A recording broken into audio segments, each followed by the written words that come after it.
4 metus iš eilės Forali EU portalo kolektyvas prieš Velykas ir Kalėdas tradiciškai subūrė didelį būrį aktyvių žmonių, dalyvaujančių šeimyniniuose raliuose. Čia nereikia nei specialaus automobilio, nei specialių žinių, tiesiog noro smagiai praleisti laiką ir pasivaržyti. Per 4 metus jau spėjo susiformuoti dalyvių bendruomenė, kuri bendrauja ir už šių varžybų ribų. Į šį renginį žmonės atvyksta ne tik aktyviai praleisti savaitgalį, bet ir pasisemti teminės šių varžybų atmosferos.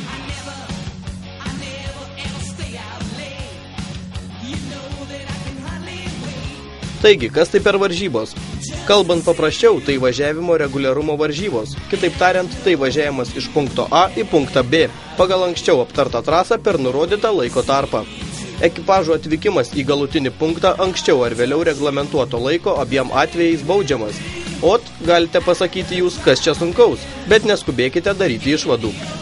Čia gali dalyvauti visi, kas netingi, nuo sporto meistro iki naujoko, užvakar gavusio teisės po 3 bandymo išlaikyti kelių eismo taisyklių egzaminą. Dalyvavimo sąlygos paprastos, ekipažo narių tiek, kiek telpa automobilyje, kuris turi atitikti kelių eismo taisyklių reikalavimus ir bent viena vairuojanti mergina ekipaže, nes vienoje iš rungčių tradiciškai važiuoja moteris. Prieš startą ekipažams duodama kelio knyga, kurioje stenografiškai aprašytas važiavimo maršrutas su nurodytais laiko kontrolės punktais ir kitomis sutartinėmis žymomis. Čia pažymėti laiko kontrolės punktai bei orientyrai ir atstumai tarp jų, padedantys dalyviams nenuklysti nuo kelio ir nenuvažiuoti, sakykim, į Onutės vienkiemį.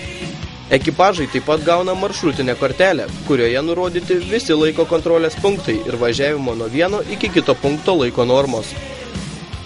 Viena trasa suskirstyta į kelias atkarpas, kurios prasideda ir baigiasi laiko kontrolėje ir turi savo laiko normatyvą. Tikslus atvykimo laikas fiksuojamas kiekviename LK, o startas kitame ruože duodamas tarytum iš naujo.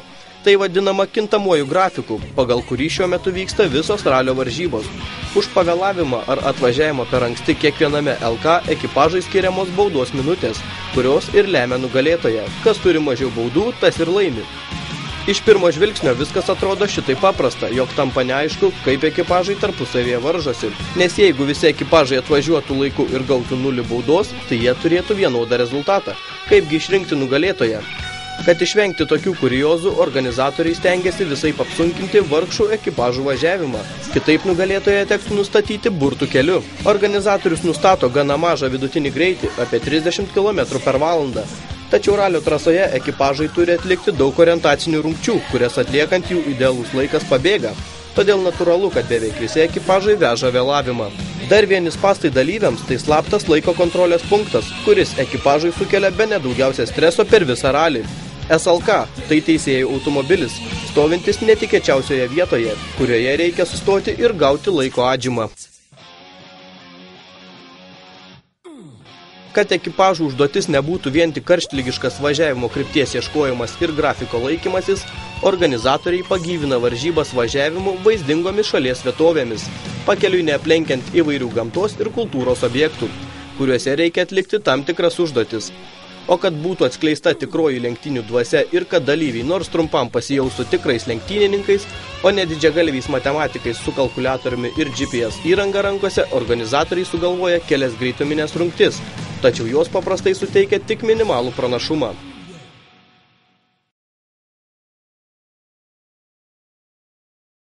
Kur slapti kontrolės postai? Visur.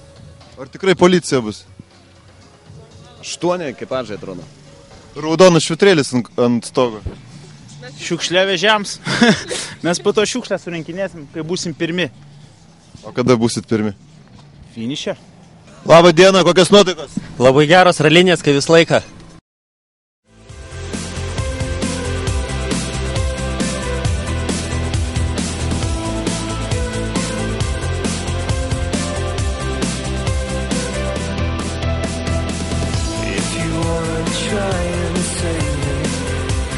Take my heart and hate me. If you feel you can let go, let go, let go, let go.